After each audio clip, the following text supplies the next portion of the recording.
trời tối, đừng ra ngoài. Câu nói này đã truyền lưu ở Tàn Lão thôn từ rất nhiều năm trước, cụ thể là truyền xuống từ khi nào thì đã không thể chứng minh được.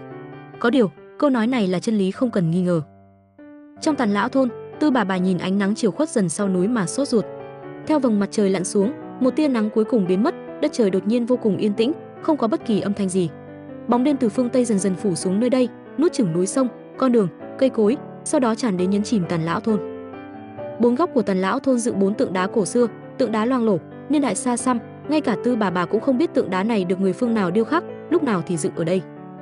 Bóng đêm phủ xuống, trong bóng tối, 4 tượng đá tỏa ra ánh sáng yếu ớt, tượng đá vẫn còn sáng làm cho Tư bà và những lão giả trong thôn đều thở phào nhẹ nhõm. Bóng đêm ngoài thôn càng ngày càng dày đặc, nhưng có ánh sáng của tượng đá thì Tàn Lão thôn vẫn còn tính là an toàn. Đột nhiên, lỗ tai Tư bà giật giật, ngẩn ngơ, thất thanh nói: "Các ngươi có nghe, bên ngoài thôn có tiếng đứa bé khóc." Mã lão bên cạnh lắc đầu nói: "Không thể, ngươi nghe lầm rồi. Ồ, thật có tiếng trẻ con khóc." Trong bóng đêm ngoài thôn truyền đến tiếng khóc của trẻ nhỏ, những lão nhân trong thôn, trừ những người điếc ra cũng đã nghe được tiếng khóc này. Mấy ông già nhìn nhau, Tàn Lão thôn hoang vu hẻo lánh, tại sao có thể có trẻ con xuất hiện ở gần? Để ta đi xem thử. Tư bà hồi hộp hẳn lên, nhấc đôi bàn chân nhỏ chạy đến bên cạnh một tượng đá trong thôn. Mã lão vội vàng theo tới nói: "Tư lão thái bà điên hả? Trời tối rồi, ra khỏi thôn nhất định phải chết." Cõng tượng đá này ra khỏi thôn, những đồ vật trong bóng tối sợ tượng đá, một hồi một chập là không chết được. Tư bà khom lưng, muốn vác tượng đá lên, thế nhưng bà là người gù, vác không nổi. Mã lão lắc đầu nói: "Vẫn là để ta cõng tượng đá đi cùng bà." Một ông già bước chân khập khiễng đi tới bên cạnh, nói: "Mã gia, ngươi chỉ có một cánh tay, vác tượng đá không được bao lâu, ta 2 tay đầy đủ, vẫn là để ta vác." Mã lão lườm hắn một cái: "Tên què chết tiệt, chân ngươi đã đứt mà còn đòi đi. Tuy ta chỉ còn một cánh tay nhưng cánh tay này có sức mạnh rất lớn." Một tay ông ôm tảng đá lên, ổn định bước chân, tượng đá nặng không thể tưởng. "Tư lão thái bà, chúng ta đi." "Đừng gọi ta là Tư lão thái bà. Tên quẻ, tên câm, tất cả các ngươi cẩn thận một chút, trong thôn đã thiếu một tượng đá, tuyệt đối không được để đồ vật trong bóng tối lẻn vào." Mã lão và Tư bà ra khỏi Tàn Lão thôn, trong bóng tối không biết có đồ vật cổ quái gì quay quanh hai người qua lại, nhưng khi bị ánh sáng trên tượng đá chiếu tới liền kêu chít chít quái dị rồi lùi về bóng tối. Hai người lần theo tiếng khóc kia đi tới, đi khoảng 100 bước, tới bên cạnh một dòng sông, tiếng khóc trẻ con kia chính là từ bờ sông truyền đến. Tượng đá tỏa ra ánh sáng yếu ớt, chiếu không xa lắm, hai người cẩn thận nghe hướng âm thanh, dọc theo dòng sông này hướng lên trên. Đi khoảng mấy chục bước thì tới gần tiếng khóc, Mã lão cụt một tay chống đỡ khó khăn, ánh mắt Tư bà sáng lên, nhìn thấy một đốm huỳnh quang nhỏ. Đó là một cái giỏ ở cạnh bờ sông, ánh huỳnh quang phát ra từ trong giỏ, tiếng khóc cũng là từ trong giỏ truyền ra. Thật sự có một đứa bé. Tư bà tiến tới nhấc giỏ lên, nhưng hơi run không nhấc lên được, dưới giỏ là một cánh tay ngâm trong nước sông đến trắng bệch. Chính cánh tay này đỡ lấy cái giỏ và đứa bé bên trong, nâng thẳng lên bờ. "Yên tâm đi, đứa trẻ đã an toàn." Tư bà thấp giọng nói với cô gái dưới nước kia. Thi thể cô gái kia tự hồ nghe được lời bà, buông tay ra, bị nước sông cuốn đi, biến mất trong bóng tối. Tư bà nhấc rổ lên, bên trong là một đứa trẻ nằm trong tã lót, bên cạnh tã lót có một ngọc bội tỏa ra ánh huỳnh quang. Ánh sáng của ngọc bội này rất giống ánh sáng của tượng đá, chẳng qua là yếu hơn rất nhiều, chính ngọc bội bảo vệ đứa trẻ trong giỏ không bị đồ vật trong bóng tối làm hại.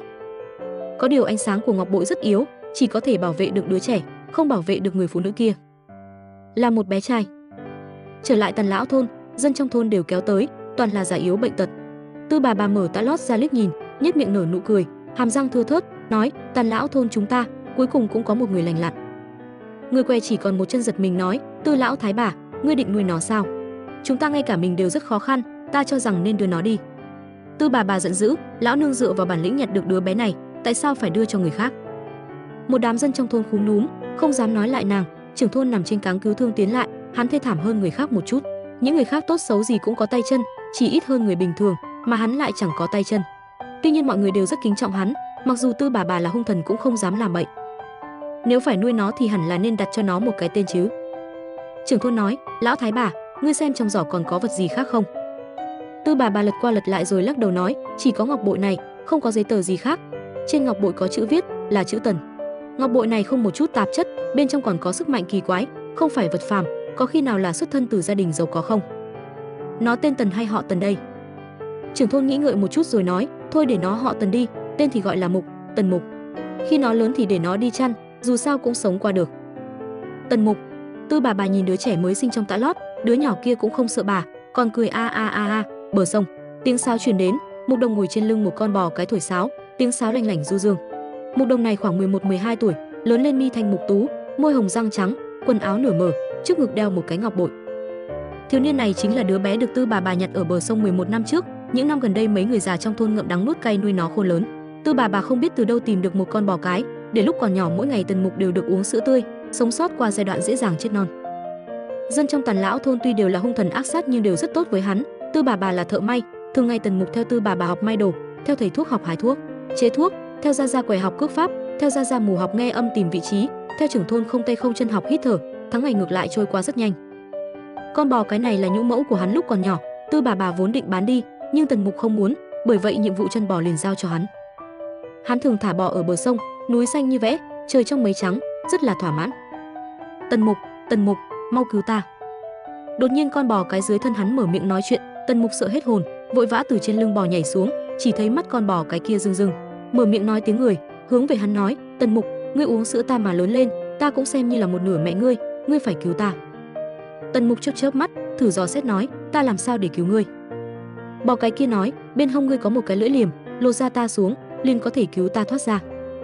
Tần Mục chần chờ, bò cái lại nói, ngươi quên ơn nuôi dưỡng rồi sao? Tần Mục giơ lưỡi liềm lên, cẩn thận từng ly từng tí một, cắt đứt da bò, nói tới cũng lạ, da bò bị cắt vậy mà không có một chút máu chảy ra, hơn nữa bên trong da bò trống không, không có máu thịt và khung xương. Da bò bị lột xuống một nửa thì một phụ nữ khoảng 30 tuổi từ bên trong thò ra, hai chân vẫn còn bị vây giữa hai chân bò, da thịt liên kết cùng da bò, hai tay đã thoát ra khỏi da bò. Cô gái kia tóc tai bù xù, đoạt lưỡi liềm trong tay Tần Mục, cắt 2-3 lần là xong, đứng trên da bò nhìn Tần Mục, càng lúc càng tức giận, gác lưỡi liềm lên cổ Tần Mục, cười lạnh nói, tiểu ác nhân, bởi vì ngươi ta mới bị biến thành một con bò, 11 năm qua ta chỉ có thể ăn cỏ, còn phải cho ngươi bú sữa. Đáng thương, trước khi biến thành bò, ta vừa sinh con liền bị yêu phụ kia hãm hại, biến ta thành một con bò cho ngươi bú sữa. Hôm nay, cuối cùng ta cũng thoát ra, trước tiên giết ngươi, rồi sau đó tàn sát hết ác nhân trong thôn này. Đầu óc Tần Mục nổ vang, không biết người phụ nữ chui ra từ trong da bò đang nói cái gì. Người phụ nữ kia đang muốn vung liềm chém chết hắn thì đột nhiên sau lưng mát lạnh, cúi đầu nhìn thì thấy một thanh đao xuyên ra trước ngực nàng. Mục Nhi, dược sư Gia Gia kêu ngươi trở về uống thuốc kìa. Thi thể cô gái ngã xuống, đứng phía sau chính là Gia Gia quẻ trong thôn, mặt mũi hiền lành, khuôn mặt chất phác, trong tay cầm một thanh đao đầy máu, cười nói với Tần Mục. Gia Gia quẻ, thân thể Tần Mục như nhũn ra, nhìn thi thể cô gái cùng tấm da bò trên đất kia một lát, vẫn chưa hồi phục lại tinh thần. Về đi. Ông lão quẻ vỗ vỗ bả vai của hắn, cười ha ha nói. Tần Mục liêu xiêu bước về trong thôn, khi quay đầu lại nhìn thì thấy ông lão quẻ ném thi thể cô gái kia vào trong sông. Một màn này thật sự quá chấn động với hắn, đến nỗi hắn cũng không biết chính mình trở lại thôn khi nào. Tần Mục, thằng nhóc chết bằm, đã nói với con bao nhiêu lần rồi hả? Trời tối đừng ra ngoài. Màn đêm buông xuống, tượng đá ở bốn góc Tàn lão thôn lại tự động sáng lên. Tư bà gọi lại Tần Mục đang định chuồn khỏi thôn tới bờ sông xem xét da bò, kéo hắn trở lại. Bà, tại sao trời tối không thể ra khỏi thôn? Tần Mục ngẩng đầu hỏi. Khi trời tối sẽ có một số đồ vật đáng sợ hoạt động trong bóng đêm, ra ngoài chính là chết. Tư bà nghiêm giọng nói, tượng đá trong thôn sẽ bảo vệ chúng ta, đồ vật trong bóng tối không dám vào thôn. Những thôn khác cũng có tượng đá giống vậy sao? Tần Mục hiếu kỳ hỏi. Tư bà gật đầu, sắc mặt lại có chút lo âu, không nhịn được nhìn ra ngoài thôn, thấp giọng nói, tên quẻ hẳn là nên trở về, thật không nên để hắn ra ngoài, tên khốn này chỉ còn một chân. Bà, hôm nay xảy ra chuyện lạ. Tần Mục chần chờ một chút rồi nói ra chuyện người phụ nữ chui ra từ trong bụng bò. Tư bà không thèm để ý nói, con đang nói người đàn bà kia. Người quẻ đã nói với ta, hắn xử lý rất tốt. Từ năm 4 tuổi lúc con cai sữa ta đã bảo bán con bò đi, chỉ là con không nỡ cho nên mới để lại cho con bú. Con xem, hiện tại xảy ra vấn đề thấy không hả? Ta đã nói là bú sữa tới 4 tuổi sẽ có cảm tình với bò sữa. Tần Mục đỏ mặt, 4 tuổi mới cai sữa quả thật có chút chậm, nhưng có vẻ như vấn đề không phải là 4 tuổi mới cai sữa chứ.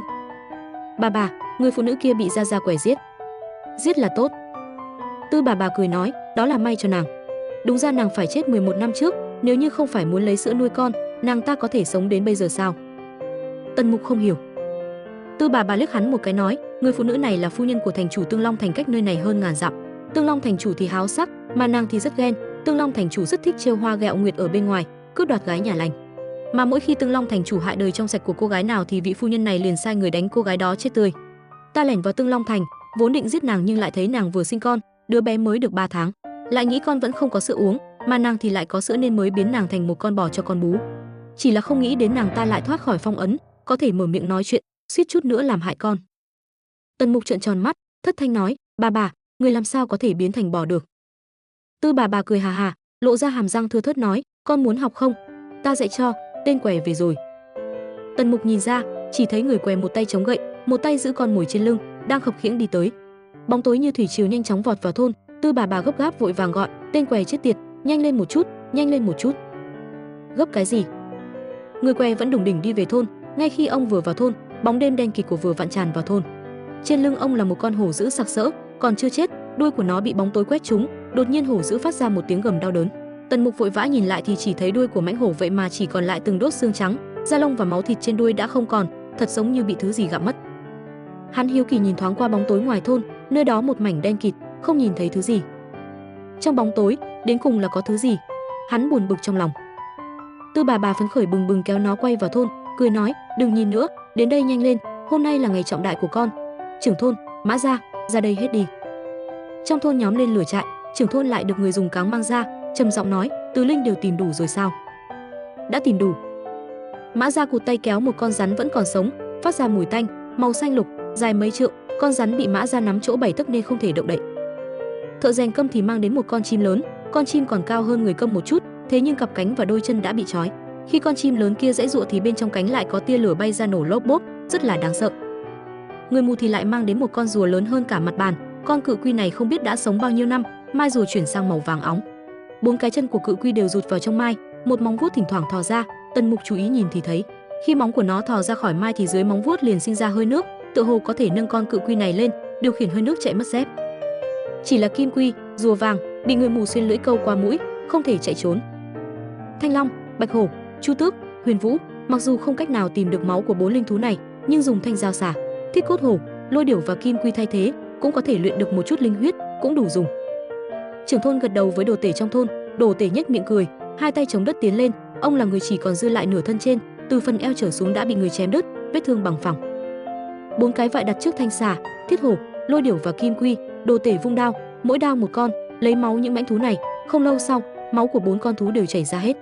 Dược sư, thầy thuốc trong thôn tiến lên, ông không có khuôn mặt, da mặt tựa như bị người dọc xuống, đồng thời bị dọc xuống còn có lỗ mũi và nửa cái miệng gồm cả môi trên môi dưới, là kẻ xấu xí đáng sợ nhất trong thôn. Thế nhưng Tần Mục lại cảm thấy dược sư Gia là người thương yêu hắn nhất trong thôn.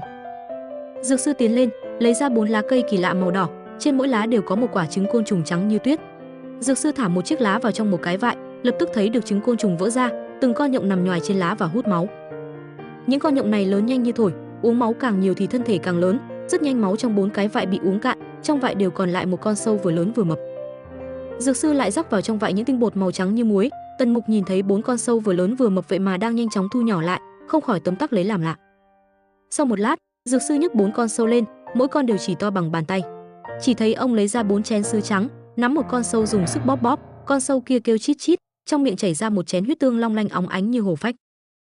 Dược sư theo cách cũ mà làm, vắt hết máu trong bụng 3 con sâu khác, rồi đặt 4 cái chén trước mặt Tần Mục, lắc đầu nói, dù sao cũng không phải là linh thú chân chính, chỉ có thể điều chế được bấy nhiêu linh huyết. Mục Nhi, trong thân thể ẩn giấu 7 kho báu lớn là linh thai, ngũ diệu, lục hợp, thất tinh, thiên nhân, sinh tử, thần kiều.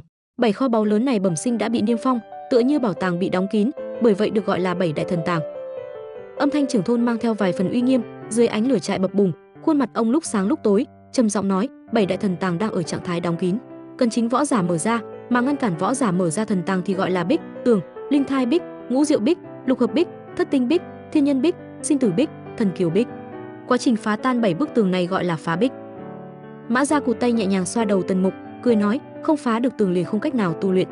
Có người được trời cao chiếu cố, vừa sinh đã phá vỡ linh thai bích, bẩm sinh đã mở ra thần tàng linh thai, loại thể chất này được gọi là linh thể, trời sinh được thần giúp đỡ, là hạt giống tu luyện. Người nắm giữ linh thể, thiên phú cao hơn người thường vô số lần, lúc tu luyện làm ít mà hiệu quả nhiều. Linh thai có 4 loại thuộc tính nên linh thể cũng có 4 loại là thanh long linh thể, bạch hổ linh thể, chu tước linh thể và huyền vũ linh thể. Muốn kiểm tra có hay không có linh thể liền cần tứ linh huyết này. Dược sư nói, nếu con là thanh long linh thể thì sau khi uống thanh long linh huyết sẽ kích phát thanh long khí, Mã Gia chính là thanh long linh thể. Mã Gia cụt tay cởi áo, ở chân đứng trước mặt Tần Mục, xoay người đưa lưng về phía hắn, quát khẽ một tiếng. Tần Mục lập tức nhìn thấy sau lưng Mã Gia hiện ra một luồng thanh khí, từ xương cùng thẳng tới sau não, thanh khí từ từ biến hóa thành một con thanh long. Vảy râu hiện rõ mồn một, một cái vuốt rồng kéo dài đến cánh tay còn lại của Mã Gia, 2 vuốt khác thì quấn trên 2 chân của Mã Gia. Đây chính là thanh long linh thể. Mã Gia cụt tay mặc áo vào, Tư lão thái bà là bạch hổ linh thể. Tư bà lườm hắn một cái nói, lão nương không thể cởi quần áo cho mấy lão quỷ các ngươi được lợi. Ta dùng khí hiện hình cho Tần Mục nhìn. Thân thể bà hơi chấn động, sau lưng mơ hồ truyền đến một tiếng hổ gầm, một con hổ trắng khoảng 2 trượng dương mắt ẩn hiện sau lưng bà. Tất cả mọi người trong thôn đều là linh thể. Năm đó chúng ta cũng đã từng vinh quang, nhưng hiện tại chỉ là những ông lão bà lão vừa già vừa tàn tật. Tư bà cười nói, những lão già tàn phế chúng ta không có cái gì tặng cho con, 4 chén linh huyết này chính là vật liệu kích phát linh thể. Nếu con là bạch hổ linh thể thì uống xong bạch hổ linh huyết sẽ kích phát bạch hổ khí trong linh thai, nếu là chu tước linh thể, chu tước linh huyết liền có thể để chu tước khí bên trong linh thai của con sinh động lên, huyền vũ linh thể cũng là như thế. Uống đi. Mấy người trưởng thôn, Tư bà đồng loạt nhìn vào Tần Mục, lộ vẻ chờ mong.